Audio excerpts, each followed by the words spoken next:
7:38, 7:38. Vamos a conversar en esta oportunidad con Ricardo Lombana, presidente del partido Movimiento Otro Camino.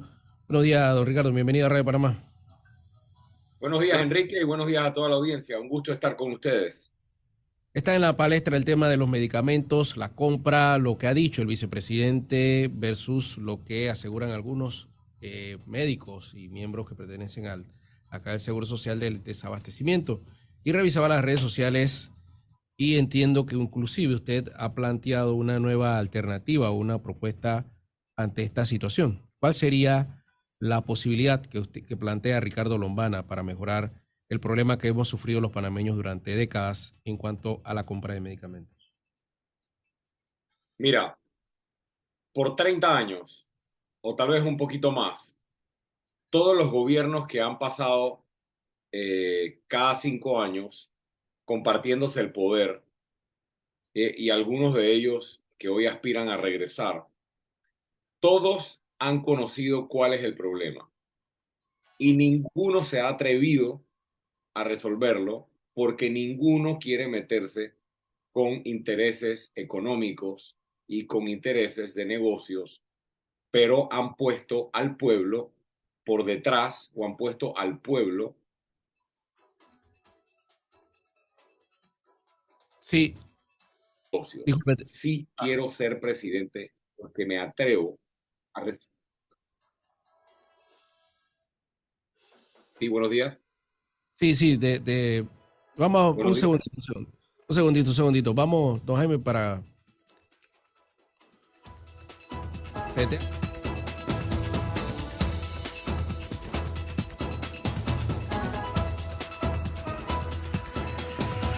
Sí, don Ricardo, disculpe, puede iniciar de nuevo. Tenía un problema con la señal para que nos comente un poco, entonces. ¿Ahora sí estamos bien?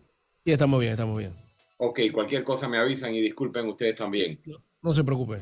Les decía que por 30 años hemos tenido gobiernos que han conocido cuál es el problema, pero ninguno se ha atrevido a resolverlo. Todos saben cuál es el problema y cuál es la solución, pero ninguno se ha atrevido porque ninguno ha tenido la valentía de enfrentarse a intereses económicos y a enfrentarse a los sistemas corruptos en la Caja de Seguro Social para resolver el problema. Y se la han pasado inventando, como este gobierno, programas de supuestas medicinas gratis o que vayas a buscarla a la farmacia privada si no hay en la pública. Dejemos de tapar el sol con un dedo. El problema principal es que no hay medicinas en la Caja de Seguro Social. Entonces, decirle a la gente que si no hay, vaya a la farmacia privada, eso es ponerle una curita al problema y además el Estado tiene que seguir pagando medicinas a precio de farmacia a las farmacias, cuando esas medicinas ya han sido pagadas por los panameños con sus impuestos y con sus cuotas. El panameño tiene derecho a tener medicamentos. Número uno, vamos a utilizar los mecanismos de compra conjunta que han utilizado otros países de Centroamérica. Panamá no los ha utilizado, o por lo menos la Caja de Seguro Social no ha querido utilizarlos, mecanismos como el Comisca. ¿Qué significa esto? Que en menos de 100 días nosotros podemos abastecer la Caja de Seguro Social de medicamentos del cuadro básico que necesita la población a bajos costos, como lo han hecho otros países. No estamos inventando la rueda, estamos utilizando los mecanismos regionales que nos ofrecen. Pero ¿qué pasa? Que si nosotros abastecemos la Caja de Seguro Social inmediatamente, entonces la gente ya no tiene que ir tanto a las farmacias privadas. Y entonces no se quieren meter con esos intereses. Nosotros vamos a utilizar los mecanismos regionales para abastecer en menos de 100 días la Caja de Seguro Social de los medicamentos más importantes que requiere la población. Número dos, nosotros vamos a implementar una red de farmacias comunitarias. Las farmacias comunitarias, Enrique, están previstas en la ley de medicamentos que tiene más de 20 años. Es decir, todos los gobiernos que han pasado han tenido la figura de las farmacias comunitarias previstas en la ley y no las han implementado. Nosotros las vamos finalmente, después de 20 años, a implementar porque la plata existe cuando no se la roban en cada una de las provincias y comarcas. Número 3, nosotros vamos a autorizar la importación paralela de medicamentos. Ya ahora estoy hablando del sector privado. Es decir, que si tú quieres comprar tus medicamentos en el sector privado, tiene que haber competencia. no puede estar concentrado o protegido solo para 5, 6, 4 empresas distribuidoras. Hay que abrir a competencia, permitiendo tanto la importación paralela de medicamentos como la posibilidad de nuevas empresas y nuevos actores que compitan en el mercado local y mejoren los precios para el consumidor, en este caso para los que compran medicamentos en la privada. Y por último, vamos a incentivar la industria local de fabricación de medicamentos. A veces olvidamos que tenemos una industria local de fabricación de medicamentos que está contra la pared y ha sido prácticamente olvidada. Nosotros vamos a incentivarla a través de los mecanismos legales o leyes especiales para incentivo. Y además vamos a seguir impulsando el hub farmacéutico. ¿Para qué? Para que grandes casas farmacéuticas vengan a instalarse en Panamá utilizando nuestras facilidades logísticas y nuestros incentivos para que desde Panamá puedan importar, fabricar si se quiere y exportar medicamentos a la región. Esta solución o estas soluciones están previstas en hojas de ruta desde hace muchísimos años, pero no se ha puesto al pueblo por delante, no se ha puesto a la salud por delante, sino a los negocios por delante. Y yo no quiero ser presidente para hacer negocio, quiero ser Pero presidente para resolver un problema. su campaña no corre ese peligro de que al final estas grandes farmacéuticas que han explotado durante décadas a la población panameña terminan financiando la campaña política y lo que da la impresión aparentemente es que pues se les adeuda ese favor de apoyo financiero y terminamos siempre en lo mismo. ¿No es ese el caso de Movimiento Otro Camino? Por supuesto que no, lo hemos demostrado. Somos el único movimiento político, el único partido político que tiene reglas estrictas para sus donaciones, que precisamente no se compromete con estos intereses y que no está aceptando donaciones millonarias, no solo de estas empresas, sino de ninguna empresa que tenga grandes intereses con el Estado. Esto es clave y es importante para la hora en que seamos gobierno, no existan esas deudas ni esos compromisos. Y además, es importante que se sepa que todas las contribuciones que se admiten, que se aceptan, son contribuciones que tienen un límite y que en ninguna de los casos representa una transacción para el pago de favores. Y yo creo que eso la ciudadanía lo ha ido viendo de la forma en que nosotros desarrollamos nuestra política. Por ejemplo, nosotros no tenemos temor de mencionar que el contrato de la empresa Panama Ports debe ser revisado, porque es un contrato lesivo a la nación. Quienes no mencionan el tema o quienes no atacan un tema que le ha quitado millones de dólares al pueblo panameño, esos son los que están comprometidos con esos intereses. Igual la compañía, el contrato minero, igual otros intereses. Entonces, yo creo que la ciudadanía tiene que ir viendo quiénes son los candidatos, quiénes son los ciudadanos que nos atrevemos a cuestionar lo que está mal y a corregir lo que está mal, indistintamente de cuál sea el interés económico que está detrás. Y también, antes de entrar en el tema de seguridad, ¿qué balance deja usted cuando el vicepresidente asegura que el plan Medisol ha funcionado, pero vemos a los médicos, hemos entrevistado a 2 esta semana diciendo que no hay insumos para hacer operaciones? ¿Qué nos deja? ¿Quién realmente dice la verdad? Porque uno dice que sí hay y el otro dice que no hay. ¿A quién le creemos? Yo creo que esa pregunta no me la tienen que hacer a mí. Yo creo que el pueblo panameño está muy claro de todas las mentiras que ya se han convertido en un hábito de esta administración PRD. Ese cuento del Medisol es un cuento. Y es un cuento no solo porque no ha funcionado, porque no han tenido disponibles todos los medicamentos que la población ha ido a buscar, sino que, reitero, es la salida fácil, es la salida conveniente. Si tú le dices al panameño, todas las personas tienen derecho a la salud. La salud es un derecho, no es un negocio. Entonces, si tú tienes derecho a la salud, derecho a los medicamentos, y además de eso ya pagaste impuestos, has pagado cuota y demás, que a ti te digan que si no hay en la caja de seguro social, vayas a la farmacia privada y te lo dan gratis. Eso no es gratis. Sí, a ti te lo dan sin costo, pero te está costando el doble. ¿Por qué? Porque luego el Estado tiene que pagar esos medicamentos a precio de farmacia, el doble y el triple más caro de lo que puede obtenerlo la caja de seguro social si utiliza los mecanismos de compra que nosotros estamos proponiendo. Así que eso es disfrazar una disque solución pero en el fondo están protegiendo intereses económicos, es decir, queriendo engañar a la población. Así que es doble mentira porque no ha funcionado y doble mentira porque es proteger un negocio y poner la salud de los panameños por debajo de los negocios. Quería compartir también, vamos a ir entrando en varios temas, tema de seguridad, porque y cuando hablamos, por ejemplo, ahorita de medicamentos, ahora de seguridad, en su momento creo que en las primeras entrevistas hablamos de que Ricardo Lombana no tiene un plan de gobierno, pero aparentemente ya inclusive lo está publicitando, tema de medicamentos y de seguridad, y sobre todo pues en este momento que está el tema bastante complicado en cuanto a seguridad. Entiendo que tiene cuatro propuestas. Mira, no solo tenemos propuestas, no solo tenemos un plan de gobierno, sino que tenemos la valentía y la determinación de ejecutarlo y al mejor equipo para ejecutarlo, que viene trabajando hace más de un año.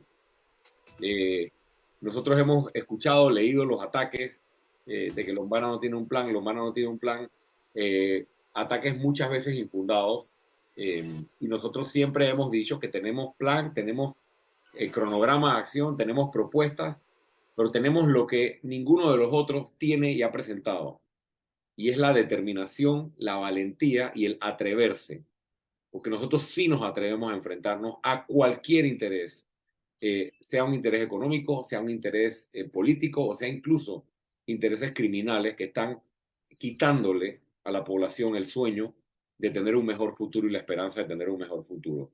Con respecto a la seguridad, ya hemos estado presentando propuestas en materia de seguridad, en materia de educación, en materia de medicamentos, y vamos a seguir presentando propuestas a lo largo de los próximos días y presentaremos nuestro plan también en los próximos meses a la población. 4 medidas específicas que le hemos presentado a la nación y son solo algunas. Mira, en primer lugar, tenemos que entender que Panamá es ruta para el tránsito de droga. La mayoría de la droga que se produce en los mercados productores de droga en Sudamérica pasa por nuestro aire, por nuestro mar y por nuestra tierra para llegar al mercado consumidor de droga en el norte. ¿Eso qué quiere decir? Que el narcotráfico necesita aliados dentro de las instituciones panameñas. Entonces, no tapemos el sol con un dedo. Necesitamos limpiar y depurar nuestras instituciones. Y esa es la primera medida. Tenemos listo para ejecutar un plan de depuración continua de las instituciones de seguridad del país y de todos los órganos del Estado que estén penetrados o infiltrados por el crimen organizado, incluyendo figuras políticas, algunas de ellas hoy en la Asamblea Nacional vinculadas a organizaciones criminales. Segundo, vamos a llevar ante la justicia, y si el propio órgano ejecutivo tiene que presentar las acciones penales y criminales, así lo va a hacer, llevar ante la justicia a todas estas personas que desde las instituciones de seguridad u órganos del Estado trabajan para el crimen organizado, y así empezar a devolverle la paz a este país, incluyendo quienes promueven la narcopolítica. Número 3, nosotros vamos también a modificar la ley de la Policía Nacional. ¿Por qué? Porque existen un número importante de unidades de la Policía Nacional que son buenas, que son decentes, que se enfrentan al crimen, pero ¿qué pasa? No están incentivados, no están motivados, en gran medida porque la ley de la policía y los beneficios que se han ido creando han ido engordando la pirámide en la parte de arriba, creando un número muy grande de comisionados y subcomisionados y dejando flaco, débil y desmoralizado a toda la tropa. Entonces, con el respeto de los comisionados y subcomisionados que hacen su trabajo decentemente, hay muchos comisionados y subcomisionados ganando demasiada plata y haciendo trabajos administrativos en escritorios o en oficinas. Necesitamos policías en las calles, patrullando los cuadrantes, patrullando sobre todo en las áreas rojas. Mira, aquí nadie me va a decir a mí ni a ti, Enrique, que el Estado no sabe dónde están los principales cabecillas de las organizaciones y las bandas criminales. Pero nadie se mete o no se meten. Y yo he entrevistado a policías en la calle que me dicen, señor Lombana, ¿para qué me voy a meter si después que los agarramos, los sueltan en 2 días? O la justicia les garantiza su impunidad porque tienen pactos con políticos o pactos con grupos de poder. Entonces, para tú poder tener una policía moral, con la moral en alto y determinada a luchar contra el crimen, dotada de recursos, capacitación y tecnología, necesitan el apoyo irrestricto del presidente de la República para frontalmente combatir al crimen organizado, y eso es Pero, lo que tendrán. Ricardo, pero mire, ¿sabes qué me llama y me preocupa un poco cuando hablábamos del tema de la clase política involucrada en el crimen organizado? Aquí salió de lo más tranquilo el periodo pasado el presidente Varela a decir que había políticos involucrados en el narcotráfico, pero no dio nombres, no se dio investigación, no se aclaró el hecho. Eh, Podemos hablar de que es un secreto a voces, pero nadie ha tenido el valor de denunciar a estos políticos. Todos tenemos una idea de quiénes pueden ser, de quiénes son, pero nadie ha tenido el valor de enfrentarlos y de llevarlos ante la justicia. Permítanme, con todo respeto, se lo pido a la población, permítanme ser el presidente de la República y demostrarle a un país que con un equipo de trabajo valiente, profesional, estaremos dispuestos a llevar ante la justicia y que la justicia exponga todos los nombres que tiene que exponer, estén donde estén, estén en la asamblea, estén en el órgano judicial, estén en el ejecutivo o estén en cargos de elección popular. Entonces, si los presidentes anteriores han mencionado el tema pero no dicen nombres, es porque ellos forman parte del Consejo de Seguridad. El presidente preside el Consejo de Seguridad. Tienen la información, evidentemente la tienen, pero no han tenido la valentía. ¿Por qué? Porque no ponen a la población de primero. Nosotros vamos a poner al pueblo de primero y cueste lo que cueste, vamos de frente contra el crimen organizado. Entonces, los nombres tendrán que salir, pero no solo se trata de los políticos. Sí. Aquí, la UAF tiene que volver a hacer su trabajo, Enrique, porque toda esa plata del narcotráfico se mueve en este país. Sí, muchas se mueven en efectivo, pero otra se mueve a través de un sistema financiero y un sistema bancario. Entonces tenemos que devolverle el peso y el brazo, con todo el apoyo del órgano ejecutivo, a la UAF para seguir el dinero. Cuando sigues el dinero, sigues al corrupto, sigues al narcotraficante y sigues al lavador de dinero. Y con eso va cerrando el círculo. Y para esto hemos pedido ayuda desde ya de países amigos, embajadas como la Embajada de Estados Unidos, embajadas como la Embajada de Israel, para tener toda la cooperación internacional que se requiere para ir de frente y devolverle la paz y devolverle el país a los panameños. Y en cuanto a las pandillas, porque aquí hay una ley antipandilla que se usa, no sé bajo qué criterio, pero entonces hemos tenido a pandilleros que en la administración pasada se le daba un bono de $100 mensuales. Entonces son gente que son criminales, que son pandilleros, que cometen delitos. Y ahora, en esta administración, aquí hemos denunciado un sinfín de veces nuestros oyentes a nuestra línea telefónica de que los pandilleros, ahora, por ejemplo, en el proyecto de la línea 3 del metro, si quieres trabajar tienes que pagarle al jefe de la pandilla de tu quincena $50 mensuales. Entonces, se ha sido muy permisible. Y entonces se habla de lucha contra el crimen organizado, pero se le ha permitido tener estructura de financiamiento y también que sigan manteniendo este tipo de estructura. ¿Tendrá usted mano dura, mano amiga? ¿Cuál será la posición de Lombana? Porque en ambas administraciones ha sido muy permisible con el tema de las pandillas. Hay una regla, que es una regla de oro, y el pueblo está clarito y no la debe olvidar nunca. Con los delincuentes no se negocia. Esto no se puede arreglar en una mesa dándoles bonificaciones ni dándoles a ellos opciones económicas y demás como se les ha tratado en el pasado. Veamos los países amigos, los países vecinos, los países que han enfrentado a las bandas criminales y a las organizaciones. Yo no voy a negociar con delincuentes, ni los de la calle, ni los de saco y corbata. Con la delincuencia no se negocia, se actúa frontalmente contra la delincuencia. Entonces, en nuestra administración, usted no espere este tipo de programas que son curitas. ¿De qué sirvió que el presidente Varela armara este programa de darle trabajo, opciones a los pandilleros, negociar con los pandilleros? ¿Tenemos menos bandas criminales? No, tenemos más. ¿Tenemos menos pandilleros? No, tenemos más.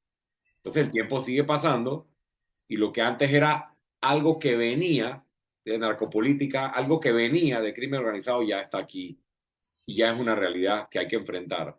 Pero también quiero mencionar algo más, porque no se trata solo de ir frontal, se trata de que en paralelo a ir frontal, un país que no tiene oportunidades económicas y de crecimiento no puede ser exitoso en la lucha contra el crimen porque no hay oportunidades. Entonces, Claro. esto tiene dos componentes.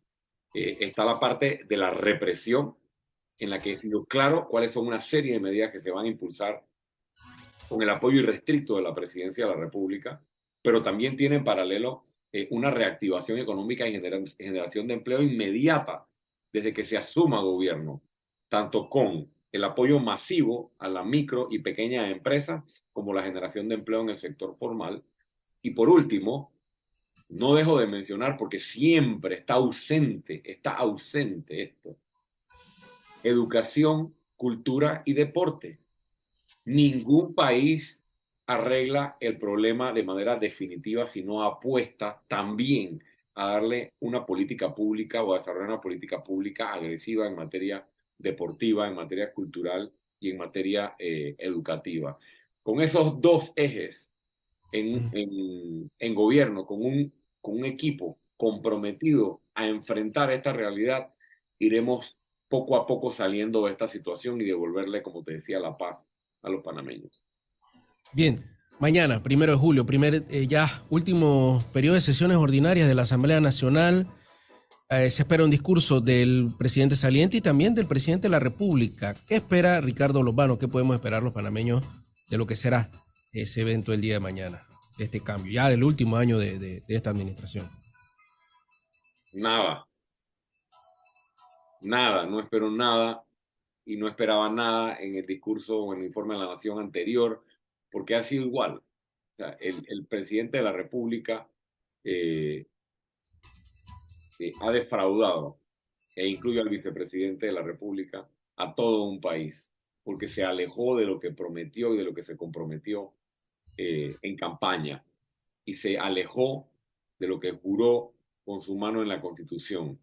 Eso se ha demostrado año tras año, mes tras mes, y no espero absolutamente nada que un discurso aburrido, un discurso en el que se haga una enumeración de presupuestos asignados para aquí, presupuestos asignados para allá, pero nada concreto con respecto a las soluciones a los principales problemas nacionales. Un rosario de excusas, un rosario de millones y millones que no significa nada para el pueblo panameño y un rosario de mentiras o de justificaciones para querer tapar una escandalosa marea de corrupción que ha rodeado a la administración del presidente Cortizo y el vicepresidente Carrizo. El debate está entre el joven Juan Diego Vázquez y la actual dirigencia del PRD. El panameñismo asegura que va sin línea, no se sabe por quién va a votar Cambio Democrático.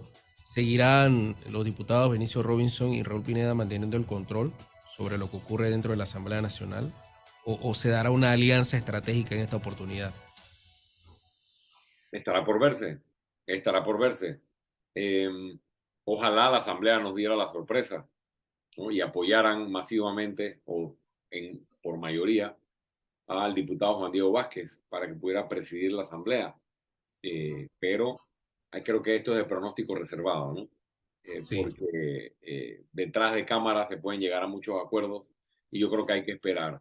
E incluso, aunque se le diera la oportunidad al diputado Vázquez, no creo que eso significa que Benicio Robinson, Raúl Pineda, Cristiano Adames y demás seguirán controlando la Asamblea Nacional, pero sobre todo controlando, como lo hace Benicio Robinson, el gran botín de todos los panameños, que es la Comisión de Presupuesto, a través de la cual hacen lo que les da la gana con nuestros recursos y chantajean al Ejecutivo para trasladar partidas para aquí y para allá, para seguir manteniendo a un pueblo subyugado, a un pueblo aplastado y a un hospital oncológico, por ejemplo, rogando por 8 millones de dólares cuando a lo largo de años y años y administraciones se han derramado miles de millones de dólares para fines politiqueros que ningún beneficio le han traído a la nación. ¿Qué tan delicado es que se discute el contrato de Minera Panamá a un año de las elecciones en la Asamblea? Con el tema del manejo de los Yo recursos. escucho, mira, yo considero más delicado que se discuta el contrato minero a un año de las elecciones, es que se discuta un contrato que es inconstitucional eh, por la Asamblea Nacional. Eso es más grave todavía. Un contrato inconstitucional que atenta contra nuestra soberanía, que le garantiza a esta empresa la posibilidad de seguir afectando nuestro ambiente, contaminando nuestras fuentes hídricas y además de eso, con una negociación económica que aunque mejoró, todavía son migajas al lado del impacto y el daño irreversible que le causa esta actividad a nuestros recursos. Y sí es peligroso también desde el punto de vista político, porque resulta que o sea, quienes están en control de la Asamblea son precisamente los miembros del PRD. Entonces, ahí va a pasar de todo. Los medios de comunicación y la ciudadanía debe estar muy pendiente de todo lo que ocurre en la Asamblea Nacional con este contrato minero y me parece que lamentable, ¿no? Lamentable que lleguen estas circunstancias a la Asamblea y lamentable que se dé a un año de las elecciones. Y vuelvo a invitar a los candidatos presidenciales, que muchas veces los escucho hablando en pro del ambiente, en pro de nuestros recursos, en pro de la legalidad, en contra de todas las maleanterías que ocurren y de los intereses que a veces se protegen, a que nos acompañen, como lo hemos hecho desde que salió esta situación hace 2 meses, con un equipo que estudió la situación, un equipo de hombres y mujeres panameños que frontalmente salimos a oponernos al contrato y expresar o dar nuestras recomendaciones para que la situación fuera corregida, pero además de eso, no solo el contrato, sino a dejar fija nuestra posición de que debe declararse, aparte de esto que ya están dando, debe declararse una moratoria en el tema minero, porque no estamos de acuerdo en que este sea un tema para el desarrollo nacional a largo plazo del país. Ricardo, tienen actividad política el día domingo, ¿no? Es correcto, es ¿Está correcto. todo listo? ¿Cómo se va a desarrollar esto? Bueno, el día domingo yo estoy separado ahora mismo de la dirección del partido, del movimiento, porque nuestro estatuto manda pues que los candidatos o quienes aspiramos nos separemos y tomemos licencia.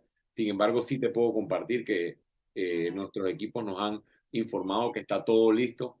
La junta directiva, el comité político, el directorio nacional, el comité de elecciones, todos los entes que tienen que ver con el evento del domingo están preparados. El día domingo el movimiento Otro Camino tiene un día histórico porque elegimos ese día a un gran número de nuestros candidatos a diputados, representantes y alcaldes.